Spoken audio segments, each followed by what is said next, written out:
पंकज जी, आप बताएं कि आज भोजपुरी इंडस्ट्री की स्थिति क्या है। और कुछ लोग हैं जो अश्लीलता परोस रहे हैं, लेकिन कुछ लोग उसका विरोध करते हुए ये कह रहे हैं कि अब हम अच्छी फिल्में बनाएंगे और भोजपुरी को और आगे ले जाएंगे। आपकी क्या विचारधारा है भोजपुरी सिनेमा को लेकर? देखिए, सबसे पहले भोजपुरी इंडस्ट्री से जुड़े सभी तमाम साथियों को मैं नमस्कार करना चाहूँगा। और जो बाज़ारीकरण है ना, देश के अंदर जो बाज़ारीकरण है, उपभोक्तावादी जो प्रवृत्ति है, उसमें उस दौर में जो है ना लोग लगे हुए हैं, लगे रहे हैं। सोचते हैं कि हम अश्लीलता दिखा करके, फूहड़पन दिखा करके पैसा कमा लेंगे। पैसा कमाने की जो होड़ है ना, ये उनकी सोच, उनकी मानसिकता को विवश कर देता है इस तरह की कामें करने के लिए। लेकिन और एक नया दौर जो शुरू हुआ है वेब सीरीज़ का, जिसमें अश्लीलता का तो मतलब भरमार है, इसकी वजह से भोजपुरी फिल्म इंडस्ट्री के लोग जो है ना थोड़ा उससे अलग हट रहे हैं। बहुत ऐसे अच्छे विचार के लोग हैं जो चाहते हैं कि भोजपुरी को सही दिशा निर्देश मिले, सही दिशा में लेकर के जाएं, अच्छी चीज़ें ऑडियंस के सामने परोसें। और एक स्टैंडर्ड, भोजपुरी का भी एक स्टैंडर्ड होना चाहिए। इस लेवल पे लोग सोचना शुरू कर दिए हैं। लेकिन कुछ ऐसे भी हैं जो फूहड़पन में लगे हुए हैं। एक चोली वाला गाना दे देंगे, कुछ ऐसा कर देंगे, मतलब फूहड़पन दिखा करके वो सोचते हैं कि हम पैसा, और उससे भी ज़्यादा फूहड़पन तो जो थिएटर हॉल वाले हैं वो करते हैं।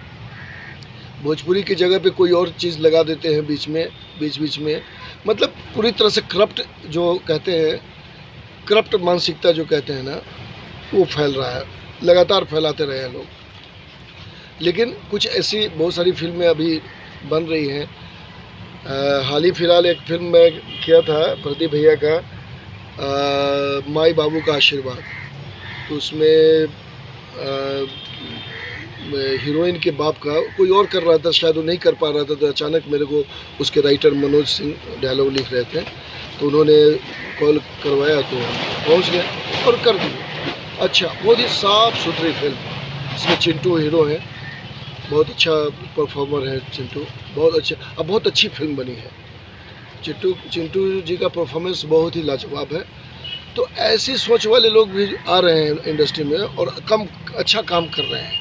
और निश्चित रूप से आने वाले समय में मैं उम्मीद, पूरी तरह से तो नहीं, लेकिन आंशिक रूप से मैं ये उम्मीद कर सकता हूँ कि इंडस्ट्री, भोजपुरी इंडस्ट्री भी अब साफ़ सुथरी इंडस्ट्री हो जाएगी। वैसे तो हिंदी में भी बहुत घोरपन दिखाया जा चुका है, ऐसा नहीं है, जिसको जैसा मौका मिलता है वो लोग करते हैं। लेकिन हिम्मत चाहिए।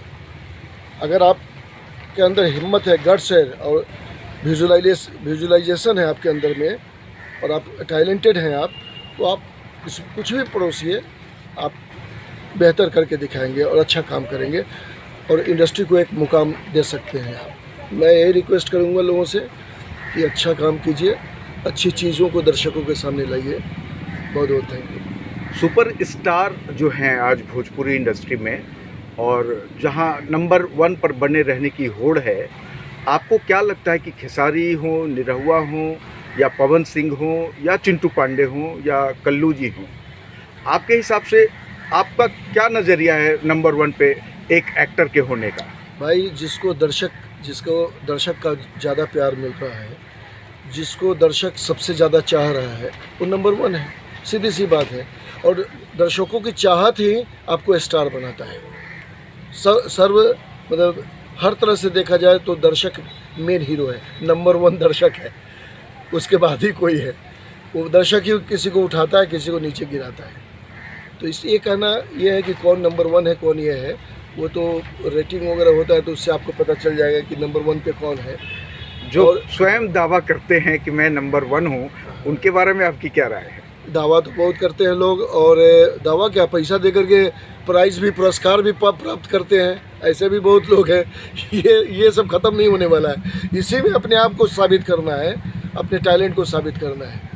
मैं जिस दिन झुक जाऊँ, मैं अपनी बात कह रहा हूँ कि जिस दिन झुक जाऊँ उस दिन मैं भी सुपर स्टार बन सकता हूँ। मैं भी अपना एक मुकाम पा लूँगा। लेकिन पता नहीं ईश्वर ने हमको ऐसा दिया ही नहीं है, मैं कर ही नहीं पाता हूँ बटरिंग। किसी बहुत महान एक्टर का ये था कि अगर हमको चमचई करने से काम मिलता है तो मैं क्यों नहीं करूँ, लेकिन हमसे हो नहीं पाता है।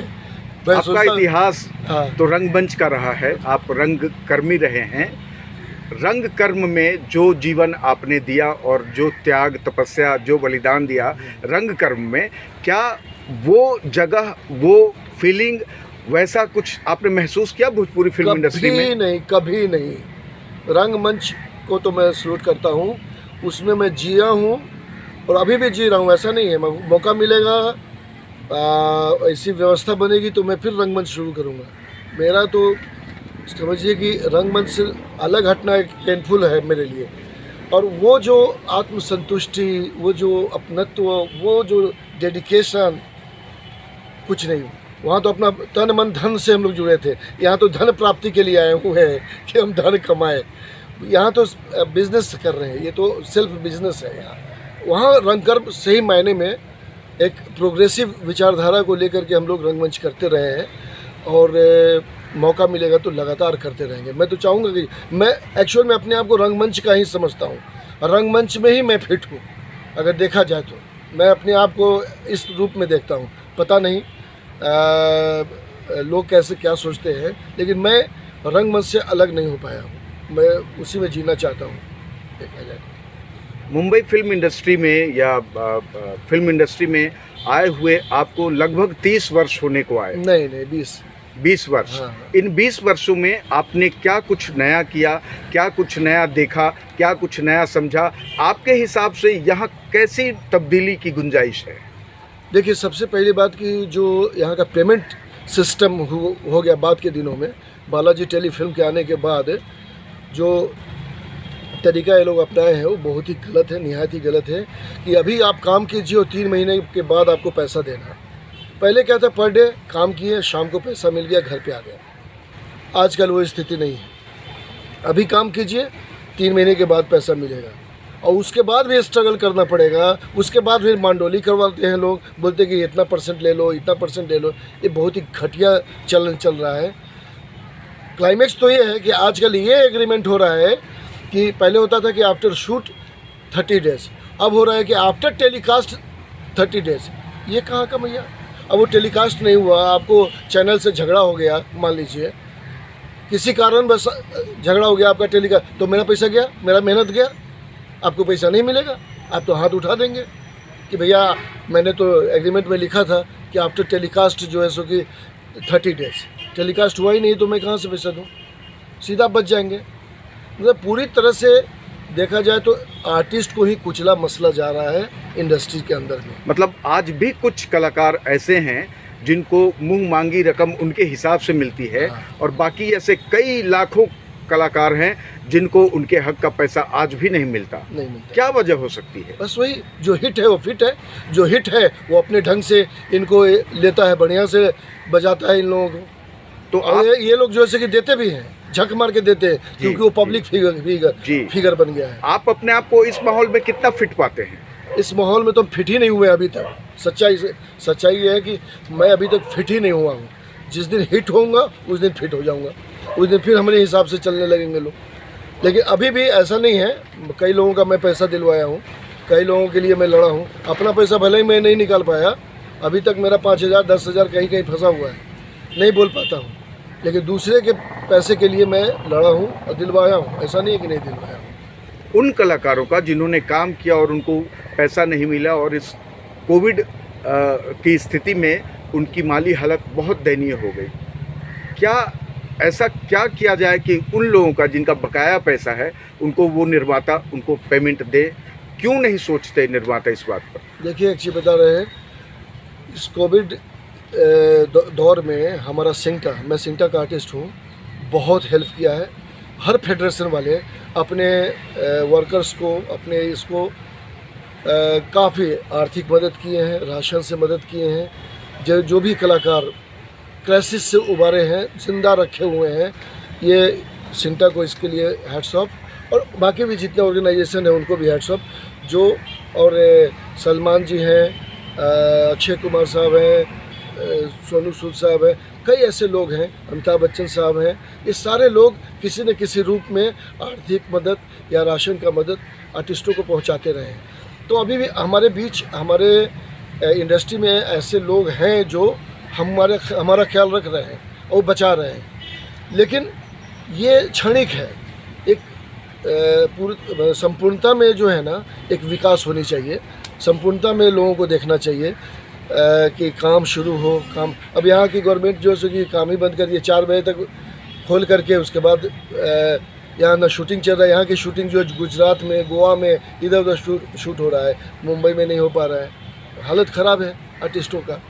तो शूटिंग वैसा माहौल बनना चाहिए। सबसे ज़्यादा अगर इस लॉकडाउन में गर्त में गया है, अगर मुश्किल में है, तो वो है इंडस्ट्री, फिल्म इंडस्ट्री सबसे ज़्यादा, और उससे जुड़े हुए लोग। आपकी कोई राय, कोई विचार सरकार के लिए और उन एसोसिएशन के लिए या उन निर्माताओं के लिए जिनके यहाँ से मदद मिल सकती है कलाकारों को? मैं सिर्फ इतना ही कहना चाहूँगा कि जो निर्माता हैं, जो व्यवसायीकरण के लिए सिर्फ उतरे हुए व्यवसाय कर रहे हैं, उनको थोड़ा सा इंसानियत का जो ये मूल मंत्र होता है ना, उनको भी जानना चाहिए। इंसानियत क्या होता है? सब ठाट धरा रह जाएगा, एक कहावत है ना, कुछ भी मरने के बाद लेकर के नहीं जाएंगे, वो सब यहीं कहीं पड़ा रह जाएगा। लेकिन उनको चाहिए, सोचना चाहिए अपने इंडस्ट्री के लोगों का, जो जुड़े हुए हैं, जिनकी वजह से वो आज इस मुकाम पे पहुंचे हुए हैं, जिनकी अथक परिश्रम और मेहनत से ही उनकी फिल्में हिट होती हैं, तो उनके बारे में भी सोचना चाहिए। दूसरी बात कि ये पैसे का जो लेन देन का जो हिसाब किताब है, जो 3 महीने के बाद है, वो बिल्कुल ख़त्म होना चाहिए। पर डे का मतलब पर डे मिलना चाहिए, मेरा यही कहना है। संगीत जो बहुत बड़ा पक्ष है भोजपुरी इंडस्ट्री का और सिनेमा इंडस्ट्री का, संगीत पक्ष आज कैसा है और आपके हिसाब से कैसा होना चाहिए? क्योंकि आपने संगीत को भी साथ जिया है, समझा है और संगीत के साथ प्रस्तुति की है रंगमंच की दुनिया में। देखिए, जब से ग्लोबलाइजेशन हुआ है ना, और जो नेट सिस्टम आया है, हर हाथ में मोबाइल आया है ना, तो हर चीज़ का एक विकास होता है। फिल्म का भी जो 1936 में जो फिल्में बनती थी, धीरे धीरे ग्रामीण से, सामाजिक से, सड़क छाप से लेकर के फिर एक ऐसे चेंजेस, ये जो विकास है, ये जो चेंजेस, जो परिवर्तन है ना, वो आप नहीं रोक सकते हैं। वेस्टर्न कंट्री ईस्टर्न कंट्री में घुस रहा है, ईस्टर्न कंट्री वेस्टर्न कंट्री में घुस रहा है, ये परिवर्तन है। वहाँ झिक झाक ये सब कर करके वो लोग थक चुके हैं, तो हरे कृष्णा हरे कृष्णा हरे कृष्णा हरे राम कर रहे हैं। यहाँ हरे कृष्णा हरे राम करते करके लोग थक गए हैं, तो झिक झक में घुस रहे हैं। तो ये जो है ना, ये साइकिलिंग है, समझ गए ना, ये इसको आप नहीं रोक सकते हैं। पहले का जो संगीत जितना मधुर होता था, जितना सुनने में खो जाते थे, आज वो संगीत कहाँ है? कहाँ है वो लोक संगीत जो अब नहीं सुनाई देता सिनेमा में? वो संगीत समय के हिसाब से, समय का जो चलन है, उसके हिसाब से परिवर्तन हो रहा है। क्या आपको नहीं लगता कि भिखारी ठाकुर की विदेशिया शैली को आज सिनेमा में दिखाया जाए? क्यों नहीं दिखाया? दिखाते हैं लोग, अपने ढंग से दिखाते हैं। प्रेजेंट नहीं सही ढंग से कर पाते हैं, वो अलग बात है। लेकिन जो भिखारी ठाकुर आज से 70 साल पहले लिख दिए, आज भी जो है ना वो प्रासंगिक है। आज भी जो है ना वो घटनाएं समाज में घट रही है, किसी न किसी रूप में घट ही रही है। आप एक अभिनेता हैं, रंगकर्मी हैं। यदि आप फिल्म निर्माता बनेंगे या फिल्म निर्देशक बनेंगे, तो कैसी फिल्में बनाना पसंद करेंगे? ऑफ बीट फिल्में ज़्यादा बनाना चाहूँगा, और मतलब ज़रा खुलकर बताएं। मेरा ये कहना है कि कोई भी फिल्म, सबसे पहली बात है कि आप जो भी फिल्म बनाने जा रहे हैं, जो भी आपकी, तो एक आदमी कहीं ना कहीं से एक ख्वाब रहता है उसके दिमाग में, कहीं एक सोच रहती है कि ऐसा है। तो हमारे साथ जो घटनाएं घटी हैं, हम जिस परिवेश में रहे हैं, उस परिवेश को लेकर के एक फिल्म ज़रूर बनाएंगे। वो है हमारा सैदपुर हॉस्टल नंबर 5, जहाँ पे मैं अपना एजुकेशन पूरा किया वहाँ रहा हूँ, और वहाँ की जो वस्तु स्थिति है, वो एक नई चीज़ होगा। कहने का मतलब छात्रावास के जीवन पे, हाँ, छात्रों के जीवन पर, और मतलब वहाँ की जो पॉलिटिक्स है, वहाँ की जो राजनीति है, वहाँ का जो स्पिरिचुअल लव है, बहुत सारी चीज़ें, बहुत सारी घटनाएं हैं। उसको एक साथ मतलब मैं नहीं बता पाऊँगा, लेकिन वो जो सिचुएशन वो बराबर मेरे दिमाग में रहता है कि अगर मुझको मौका मिला तो मैं उस पर काम करूँगा मैं ज़रूर। अभी फ़िलहाल और क्या क्या कर रहे हैं आप? अभी मैं बतौर एक्टर मेरा एक साइड बिजनेस है, वो है रोज़ नर्सरी का, बीभा रोज़ नर्सरी। मेरी अपनी वाइफ के नाम से बीभा रोज़ नर्सरी, जहाँ अभी आप बैठे हुए हैं, जिस झोपड़ी के नीचे आप बैठे हुए हैं, ये हमारा नर्सरी है। और ये एक मतलब रोजी रोटी का एक सहारा बना है हमारे लिए। बीच में लगातार शूटिंग ख़त्म बंद था, ऐसी स्थिति में मैं देखा हूँ अपने कलीग को, अपने मित्रों को, मैंने अपने हिसाब से भी सपोर्ट किया है। वो बेचारा अभी नहीं रहे, अवधेश, एक मेरा फ्रेंड था अवधेश कुमार, वो नहीं रहा। उसको मैं जब क्राइसिस में आते थे तो मैं अपने तरफ से ले जा करके राशन वगैरह पहुंचाता रहता था। है, लेकिन ये इसके खोलने से एक है कि हालांकि बहुत बड़ा इसमें अभी उपलब्धि नहीं कर पाए हैं, लेकिन रोजी रोटी इससे चल रहा है। मतलब अगर अभिनय बंद है तो ये हमको जिंदा रखे हुए है। सब परिवार हम यहाँ मुंबई में रह रहे हैं इस बीभा रोज़ नर्सरी की। सुना कोई वेब सीरीज की शुरुआत कर रहे हैं आप? जी, अभी एक हाल ही फिलहाल हमारे मित्र हैं मनोज सिंह, वो राइटर हैं। एक सैया मगन पहलवानी में ऐसा करके पहला भोजपुरी सीरियल है, वेब सीरीज है, पहला कॉमेडी, फुल कॉमेडी। उसमें एक कैरेक्टर निभा। कैसी भूमिका है उसमें आपकी? उसमें पहलवान की भूमिका है। और ये कब तक ऑन एयर आएगा? हमको लगता है अगस्त में वो आ जाएगा, ऑन एयर हो जाएगा। OTT प्लेटफॉर्म पे आएगा और कई जगह है। हंगामा चैनल है, उस पर आएगा। बहुत सारे चैनल हैं, उनको पता है, लेकिन हंगामा पे तो पक्का आएगा। हंगामा का एक है ना वेब सीरीज़ का ये। आजकल के उन निर्देशकों के लिए, उन निर्माताओं के लिए आपका संदेश, जो कैसी फिल्में बनाएं जो समाज को अच्छा संगीत मिले, अच्छी कहानी मिले और एक साफ़ सुथरी फिल्म बने? दो पक्ष है। कोई भी क्रिएशन बगैर मुद्रा के, पैसे के नहीं होता है। सबसे पहला है फाइनेंस। फाइनेंशियली अगर आप स्ट्रॉन्ग हैं तो बहुत अच्छा क्रिएट कर सकते हैं, बहुत कुछ सोच सकते हैं, बहुत कुछ अगर आपको इसका अभाव है तो आप सोच करके भी क्रिएट नहीं कर पाते। हाँ, कुछ ऐसे हैं जो कम बजट में ही बहुत अच्छी चीज़ें दे देते हैं। एक उदाहरण है, भले बाद में वो कुछ नहीं किए, बराबर C ग्रेड फिल्म वो बनाते थे, बाद में मैं नाम लूँगा, अभी नहीं, तो बराबर C ग्रेड। और उनका पहला C ग्रेड फिल्म जो लिखने वाला मेरा मित्र अवनींद्र आशुतोष, वो जो है सो कि बार जो है सो कि C ग्रेड ही फिल्म बनाते थे, B ग्रेड, लेकिन कम बजट में ही बनाते अचानक उनकी एक फिल्म हिट कर गई और बहुत बड़े डायरेक्टर बन गए। और उसका लगातार उनकी मार्केट वैल्यू बढ़ गई। बाद के दिनों में भले ही वो कुछ नहीं कर सके वो, लेकिन उस फिल्म से वो एक मुकाम पा गए, नाम हो गया, जिस फिल्म का नाम था चांदनी बार, और डायरेक्टर है मधुर भंडारकर। तो ये है, तो वो BC बेचारा क्रिएट नहीं कर पा रहे थे। हो सकता है फाइनेंशियली अभाव हो, लेकिन अचानक चांदनी बार में बहुत ज़्यादा वो ये नहीं लागत लगी होगी, मेरे ख्याल से कम ही बजट की थी, करके वो हिट कर गया, हिट हो गया। भोजपुरी फिल्म इंडस्ट्री के कुछ खास लोगों के नाम बताएं जो आपके पसंदीदा, आपके बहुत करीब रहे हैं, सुपरस्टार एक्टर। देखिए, सबसे पहली फिल्म पवन की सबसे पहली फिल्म हम किए थे अखियाँ लड़िएगा। पवन जब भी मिलते हैं बहुत ही रिस्पेक्ट से, बहुत अच्छे से मिलते हैं।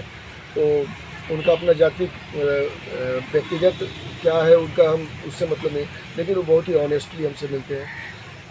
दूसरा निरहुआ है, उनके साथ भी एक काम फिल्म किए थे, कुछ ये कहाँ जेब राजा नजरिया लड़ाई थी, तो उनके साथ भी बड़ा अच्छा अनुभव रहा है। खेसारी के साथ अभी तक नहीं किए, चिंटू के साथ किए। चिंटू भी बहुत ही हेल्पफुल नेचर कलर का है, बहुत ही मिलनसार है, बहुत ही अच्छे हैं। आपके हिसाब से सुपरस्टार एक्ट्रेस? अक्षरा बहुत अच्छा कर रही है। अक्षरा मतलब बहुत ही टैलेंटेड लड़की है, और ये नहीं कि मेरी वो दूर से भतीजी लगती है, ऐसा नहीं है लेकिन बहुत अच्छा कर रही है वो। गुंजन पंत भी है, बहुत अच्छा करती है।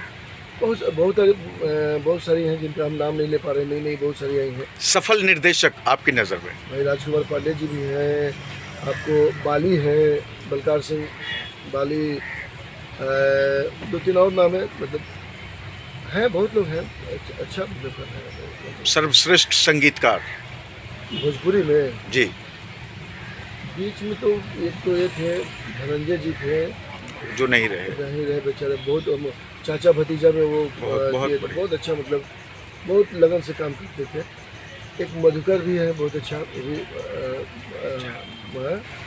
मधुकर जी है, ओम झा है। हाँ ओम झा जी हैं, बहुत लोग हैं। हाँ, ये सब लोग कर रहे हैं अपने ढंग से, अपने अच्छा कर रहे हैं। आज की सिनेमा में जो लेखन शैली है वो आपको प्रभावित करती है या? कह रहे हैं ना, बाजारीकरण में जो लोग सोच करके बैठे हैं ना, वो अच्छा लिख ही नहीं पाएंगे। वो देखेंगे कि क्या लिखने से कमाई होगा, कौन सा डायलॉग लिखने से सीटी बजेगा और लॉटरी का टिकट उड़ेगा। ये मानसिकता लेकर के जब लिखेंगे ना, और मजबूरी है ऐसा नहीं है कि वो राइटर खराब है, ऐसा नहीं है, उनको मजबूर किया जाता है। मजबूरी है कि भैया तू ऐसा कुछ लिख ताकि मज़ा आए, पब्लिक डिमांड को समझ, और ऐसा करके लिख, ये दिखा। अरे यार, मतलब बहुत सारे ऐसे ये राइटर हैं जो छोड़ देते हैं कि भैया हमसे नहीं लिखा जाएगा, तुम लिखो आप खुद से। तो है, लिखने को तो बहुत अच्छा लिख सकते हैं। देखिए ना, एक म्यूजिक संगीतकार है, नया नया उभरता हुआ संगीतकार, डॉक्टर सागर, नाम सुनेंगे, क्या शब्दों का खेला खेलते हैं वो। मतलब वो कैसा भी दीजिए वो ऐसा लिखते हैं कि पढ़ने के संतुष्ट हो जाएंगे आप। बहुत बढ़िया लिखते हैं, बहुत बढ़िया राइटर, और आने वाले समय में बहुत आगे जाएंगे। एक आखिरी संदेश कि कैसे सिनेमा बने, कैसा फिल्म बने जो लोगों के दिल पे छा जाए। कोविड-19 जाने के बाद ही इस विषय को, मेरे इस स्टेटमेंट को जो है ना अमल किया जाए। देखिए, पब्लिक को कब क्या लग जाएगा अच्छा आप नहीं कह सकते हैं। बहुत सारा एक्सपेरिमेंट हो चुका है, बहुत सारी फिल्में बन चुकी है। उससे अलग हट करके अगर जब तक आप नहीं सोचेंगे, कुछ नई चीज़ अगर पब्लिक के सामने नहीं देंगे, आप कुछ नहीं कर पाएंगे। कहीं भी आप अपनी जगह नहीं बना पाएंगे। अगर उसका फॉलो करते रहेंगे, उसका नकल करते रहेंगे, अरे वो ऐसा किया था वैसा ही करना, ये तो कुछ भी नहीं कर पाएंगे। एक नई पहचान बनाना है तो एक अलग हट करके, ट्रैक से अलग हट के, अलग सोच, अलग कंटेंट, अलग थीम ले करके आगे बढ़ेंगे तो ही आप जैसे कि कुछ कर पाएंगे। अदरवाइज बस उसी दौड़ में चलते रहिए, 10 से 5 नौकरी की तरह काम करते रहिए, कुछ नहीं होगा। कुल मिला जुला कर आपसे बात करके बहुत अच्छा लगा। हमारे YouTube channel Bhojpuri film industry की तरफ से आपका बहुत बहुत धन्यवाद। आपको भी सुधींद्र जी बहुत बहुत धन्यवाद। आपने मेरा कीमती समय लिया और अपना कीमती समय मुझे दिया। बहुत बहुत थैंक्स।